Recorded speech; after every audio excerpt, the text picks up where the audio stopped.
বলতে পারে না, মাসি বললে উঠতে পারে না, তার পূজা নিয়ে আপনারা ব্যস্ত। স্বামী বিবেকানন্দ ছিলেন তীক্ষ্ণ মেধা সম্পন্ন একজন ব্যক্তি, তো কিছু বললেন না।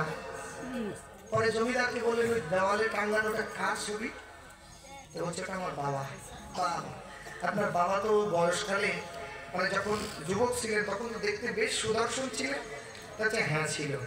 তো আপনি যদি কিছু মনে না করেন তাহলে আপনার বাবার ছবিটা আমি কি একটু দেখতে পারি হাতে নিয়ে? হ্যাঁ অবশ্যই দেখতে পারেন। বিবেকানন্দ ছবিটাকে হাতে নিয়ে দেখে এবার মেঝেতে ফেলে দিয়েছে, দিয়ে বলছেন আপনি ছবিটার উপর একটু পা তুলে দেন তো, একটু খুঁজেন তো। জমিদার এবার ক্ষিপ্ত হয়ে গেছে, বলছে বলেন কি আপনি সন্ন্যাসী বলে আমি আপনাকে খুব সম্মান করি, কিন্তু এই কথাটা বলা আপনার উচিত হলো না। ওটা যে আমার বাবা, ওটা যে আমার বাবা। বলছে ওটা যদি আপনার বাবা হয়, কই তো আপনার বাবা কথা বলতে পারছে না তো। হ্যাঁ, আপনার বাবার গায়ে মাসি বললে তো কথা মানে উত্তর দিতে পারছে না। জমিদার নিজের ভুলটা বুঝতে পারলেন। শুনুন, আপনি আপনার বাবাকে যেমন সম্মান করেন, আপনার বাবার ছবিটার প্রতি আপনার সম্মান কোনো অংশে কম নয়। আমি যদি আপনাকে সম্মান করি, আপনার জুতাটাকেও আমার সম্মান করতে হবে। আপনি গুরুদেবকে প্রণাম করলেন, গুরুদেবের পাদুকা নিজের পায়ে ঠেলে ফেলে দিলেন, কি হবে? গুরুদেবকে অপমান করা হলো। তেমনি ওই মূর্তিটাকে বানিয়ে এবার ওই মূর্তির মধ্যে নিজের প্রাণের কথা আমরা বলি, নিজের প্রাণের কথা বলি বলে ওই মূর্তিতে প্রাণ প্রতিষ্ঠা হয়। জগতের এমন কারো সাধ্য নেই যে বিশ্ব ব্রহ্মাণ্ডের প্রাণের প্রতিষ্ঠা করে। তার প্রাণের প্রতিষ্ঠা কোন ধৃষ্টতায়, কোন সাহসে বানিয়ে করি।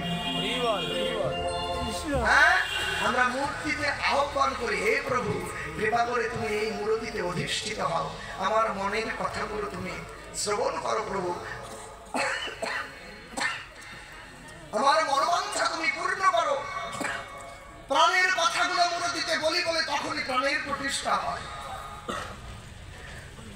তদনুরূপ আরো অনেক কথা বাবা, এই উত্তরগুলো দিবেন, এসব জানতে হবে। আমরা সনাতন সম্পর্কে জানি না, বহু উত্তর আমাদের আছে। জমিদারের কথা হারিয়ে গেল, তাই তো? তাই তো, যে যথামান প্রবদ্ধং স্থান ততৈব ভজাম্যহম। কোথায় বলেছেন এই কথা? গীতায় বললেন, যে যেমন করে আমাকে ভজে আমি তার কাছে তেমন করেই, তার মনোবাঞ্ছা আমি তেমন করে পূরণ করি। তাকে যেই রূপে আপনি ভজন করবেন, যেই রূপে, সেই রূপেই আপনার সামনে এসে দাঁড়ান। কারণ তিনি যে ইচ্ছাময়, তিনি অনন্ত শক্তির আধার। এবার ওই ব তৈরি করে বিন্দু দিয়ে দিলেন, সামনে যখন দিল আকার ধারণ করলো, কিসের? বয়ের মূর্তিটা ধারণ করলো। এবার বয়ে বিন্দু দিলেন, কি হলো? র হলো। রয়ে এবার আকার দিলে হয় রা, আর দন্ত স, রস। তো রসে যখন আকার দিলেন তখন হয়ে গেল রাস। আপনি ইক্ষু দণ্ড, ইক্ষু মানে বাঁশ,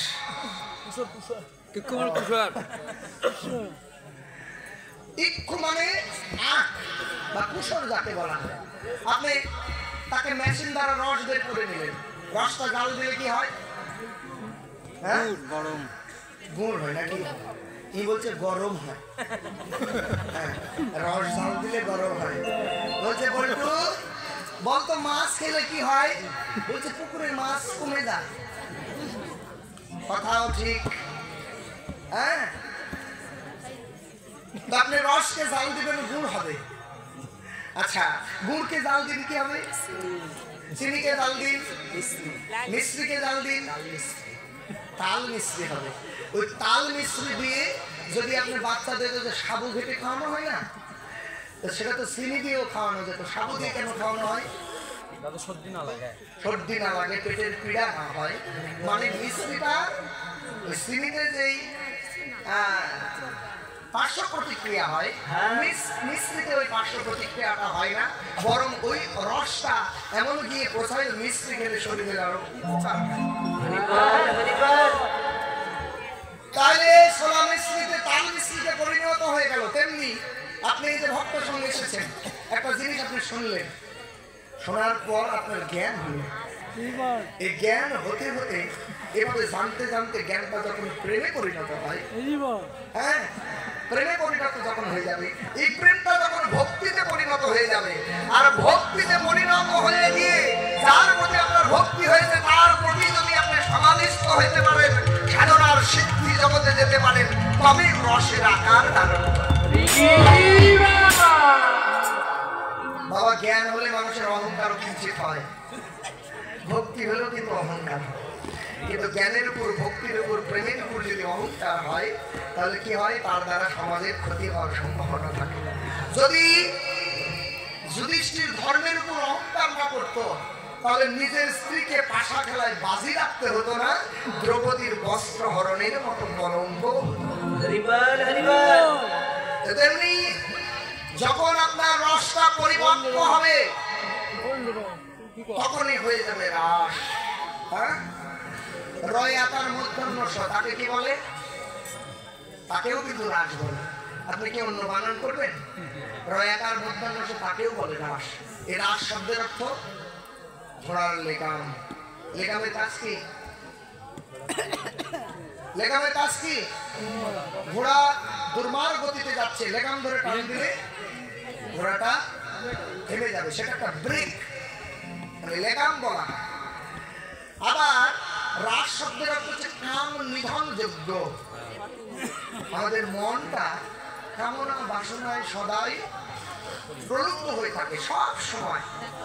তাহলে জ্ঞানের দ্বারা ওই কামকে অঙ্কুর দিতে হয়।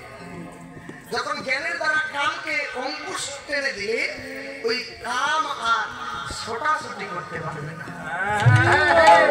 যদি জ্ঞান না থাকে, এই যে আপনার অঙ্গে যদি চুলকানি হয়, দাউদ ভিখাউজ বলে না, চুল কাটছেন এতই ভালো লাগে, হ্যাঁ এতই ভালো লাগে চুল কাটে, কিন্তু চুলকানি কমে না বাড়তে থাকে?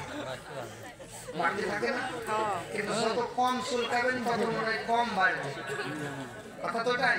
এটা আমার কথা নয়, পরমহংসদেব বলেছেন যে যেমন দাঁত যত চুলকাবেন তত বাড়তে থাকে, আরামও লাগে, তেমনি ভোগ যত করবেন ভোগের লালসা তত বাড়ে, লালসা কখনো কমে না।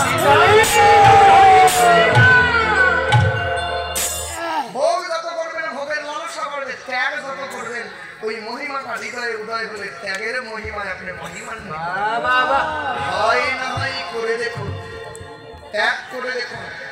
বাবা দুঃখী মানুষকে যখন আপনি দান করবেন, ওর বদনের মিষ্ট হাসিটা দর্শন করলে আপনার মনে হয় যে আরো কাউকে দান করুন। পরীক্ষা করে দেখবেন, ত্যাগই সুখ। অবশ্যই অবশ্যই। আর ভোগ আর উপভোগের মধ্যে পার্থক্য আছে। ভোগ আর উপভোগ কি?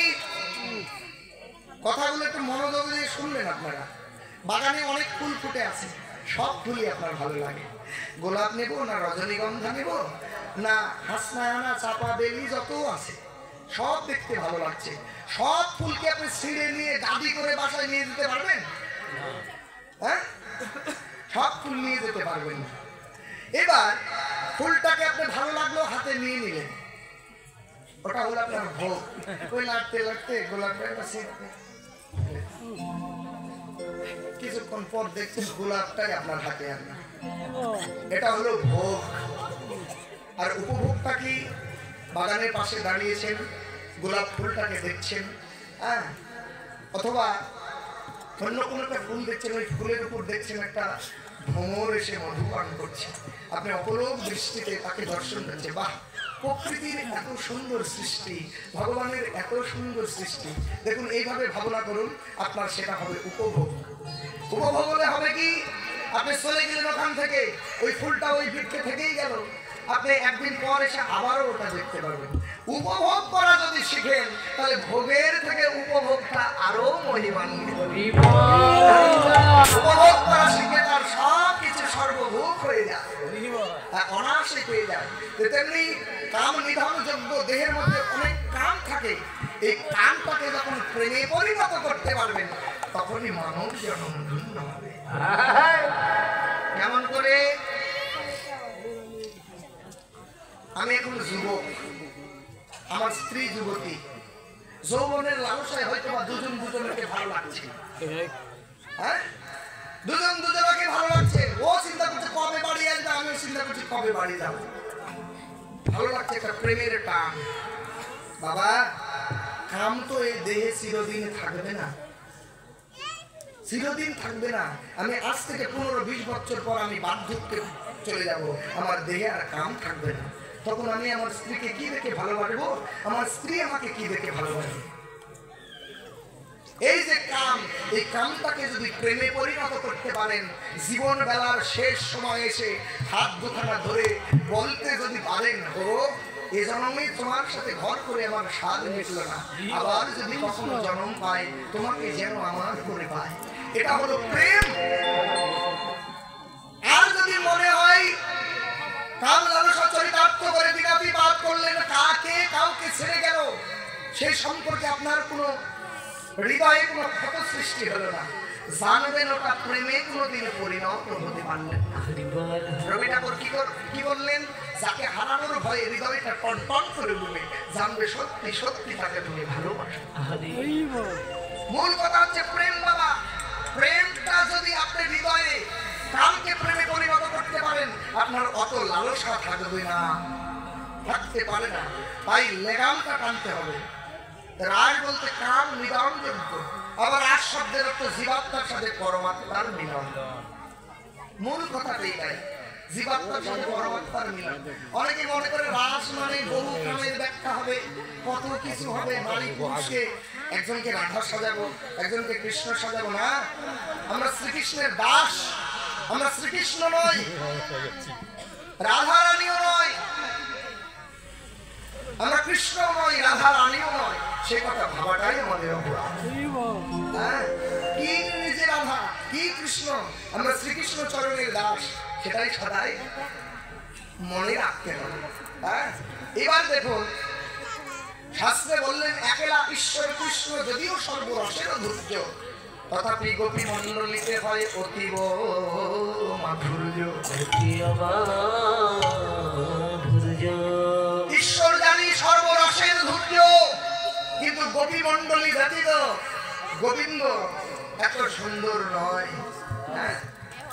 গোবিন্দ ব্যতীত এত সুন্দর নয়, কারণ পুরুষ হচ্ছে অর্ধেক আর নারী হচ্ছে অর্ধাঙ্গী। দুয়ে মিলে কি হয়, অর্ধেকে অর্ধেকে মিলে পূর্ণ, অর্ধেকে অর্ধেকে মিলে কিন্তু পূর্ণ হয়। এই পূর্ণ হয় কিসের জন্য না, ঘরে বাইরে এক মন তবে হবে কৃষ্ণ দর্শন। এই কারণে বিবাহ যজ্ঞের মধ্যে দিয়ে ভজনকে পরিপূর্ণ করবার জন্য বিবাহ বন্ধনে আবদ্ধ হই, কিন্তু তা হয় না। গোবিন্দ নিজের মনোবাঞ্ছা পরিপূর্ণ করবার জন্য ব্রজ গোপিকাদের ব্রজ